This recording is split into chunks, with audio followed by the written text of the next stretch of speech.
4.5 light years away, something is waiting. A world that shouldn't exist, orbiting a star that refuses to die.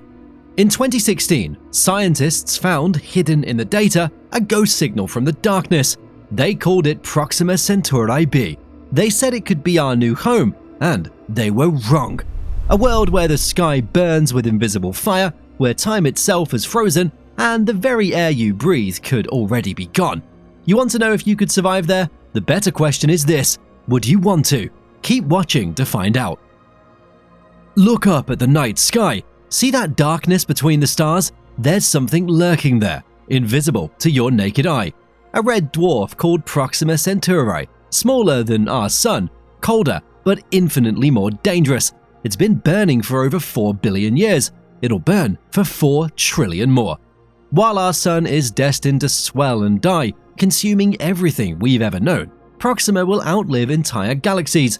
It's patient, relentless, and every 11 days, something extraordinary happens in its shadow.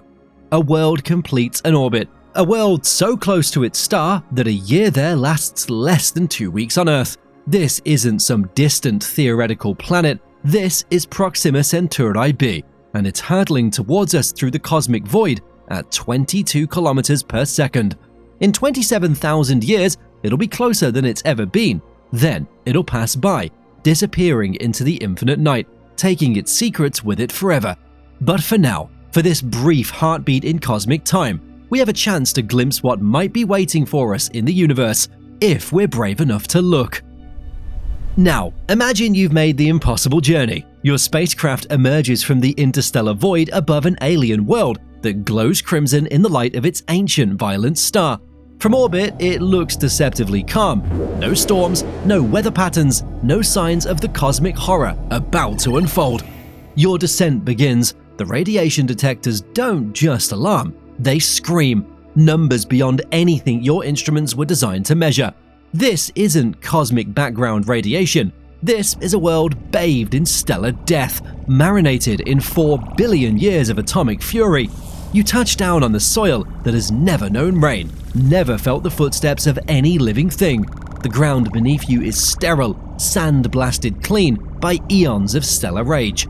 And in that first moment of contact, you realize something that changes everything. You're not just visiting another world, you're standing on a cosmic battlefield where physics itself has been weaponized, and the war has been raging for longer than complex life has existed on Earth. Here's what they don't tell you about red dwarf stars. They're cosmic psychopaths with billion-year tempers. Proxima Centauri looks deceptively peaceful from 4.24 light-years away, but every few months, sometimes every few days, it erupts in stellar tantrums that release more energy in minutes than human civilization has consumed in its entire existence. When those flares hit Proxima B, they don't just warm the planet, they sterilize it. The radiation arrives at light speed, ultraviolet death rays hundreds of times more intense than anything Earth has ever experienced. X-rays that penetrate solid rock, particle streams moving at relativistic speeds, stripping electrons from atoms and turning matter itself into a weapon against life. You wouldn't see it coming. The stellar flare would hit you before the light from the explosion even reached your eyes, killed by radiation you couldn't see, from a star that looked perfectly calm. This planet receives 1,000 times more high-energy radiation than Earth every single day for 4 billion years. It's not in the habitable zone, it's in the annihilation zone. To understand survival on Proxima B, you first need to understand what's missing: the atmosphere, that precious shell that should wrap around every world, keeping heat in and cosmic death out. It's gone, not lost, but murdered, ripped away by billions of years of stellar bombardment, one molecule at a time. Scientists have modeled this atmospheric execution, watching as entire air oceans are peeled away like layers of cosmic onion. First, the light gases flee: hydrogen, helium, then the heavier ones follow: nitrogen, oxygen, carbon dioxide. All of it scattered into the void like atomic dust. Without that protective blanket, Proxima B becomes a world where weather doesn't exist, where heat radiates directly into space, where any water that ever existed either boiled away or froze into permafrost harder than concrete. The absence of atmosphere created the ultimate climate nightmare, a world literally split between fire and ice. But there's more to it, and those two words have transformed Proxima B from a potential second Earth into a cosmic torture chamber, known as tidal locking. The star's gravitational grip has locked the planet so it shows only one face to its sun, like our moon to Earth.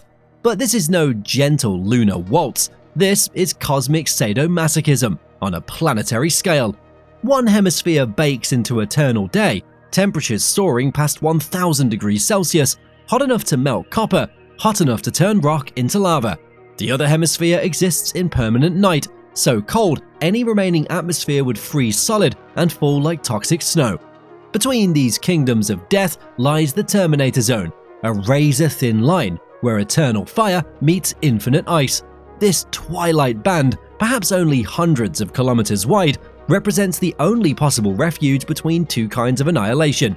But even here, the planet's rage stalks you. Wind screams at hundreds of kilometers per hour, driven by temperature differences so extreme they birth their own weather systems. Hurricanes that would make Earth's most violent storms look like gentle breezes. This narrow strip of perpetual twilight is where you'd make your desperate stand, balanced on the knife's edge between two different flavors of hell. Could you survive on Proxima Centauri B? Let's be brutally honest. You wouldn't be living on the planet, you'd be hiding from it. Underground, always underground. Your entire existence would unfold within reinforced bunkers carved deep into bedrock, shielded by meters of stone and metal from the radiation storm perpetually raging above. Every breath would be recycled air, every drop of water would be purified and reused thousands of times. Every calorie of food would be grown under artificial suns, because the real sun wants to kill you. The technology required doesn't exist yet. We're talking about closed-loop life support systems that must operate flawlessly for decades, fusion reactors that could function in environments that would destroy most known materials. But even if we solved every technical challenge, one problem remains beyond engineering: the psychological cost.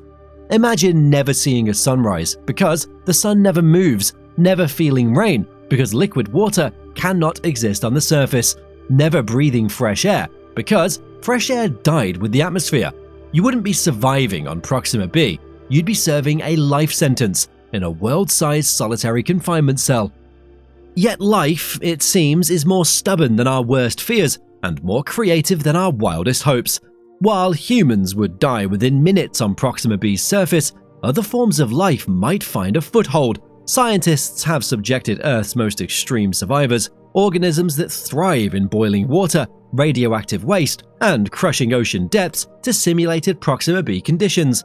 Some survived, some adapted, some thrived. Tardigrades, microscopic water bears that can survive naked in space, fungi that feed on radiation like plants feed on sunlight, bacteria that consider temperatures lethal to most life forms merely cozy. If these creatures could endure on Proxima B, then perhaps life itself is more common in the universe than we ever dared imagine. Not life as we know it, but life as it needs to be: hardy, resourceful, and unstoppable.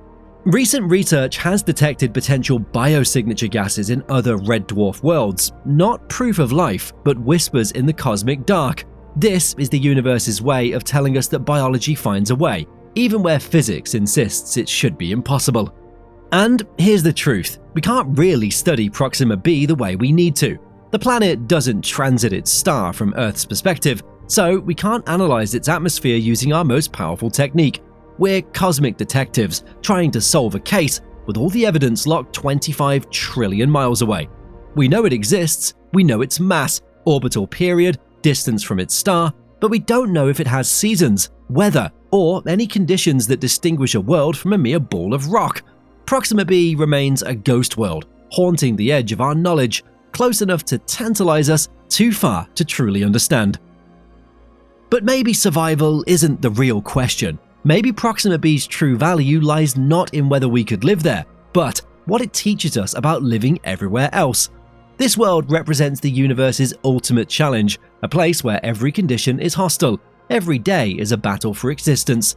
The problems Proxima B presents, radiation, temperature extremes, atmospheric loss, are the same challenges we'll face on countless other worlds as humanity expands beyond Earth. In studying this impossible planet, we're not just satisfying scientific curiosity, we're preparing for a future where these answers might mean the difference between human expansion and human extinction. Proxima Centauri B is more than our nearest exoplanet neighbor. It's a mirror reflecting our cosmic fragility and a teacher showing us exactly how creative we'll need to be to survive in a universe that doesn't care whether we live or die. The star that never sleeps is waiting. The question isn't whether we're brave enough to visit, it's whether we're smart enough to learn. Proxima Centauri B hangs in the darkness 25 trillion miles away, keeping its secrets. It would kill you in minutes, yet it's teaching us survival itself, life's stubborn refusal to surrender in a universe designed to prevent it. This isn't our second home. It's our first lesson in cosmic humility. Like and share if you're ready to learn what's waiting in the infinite dark.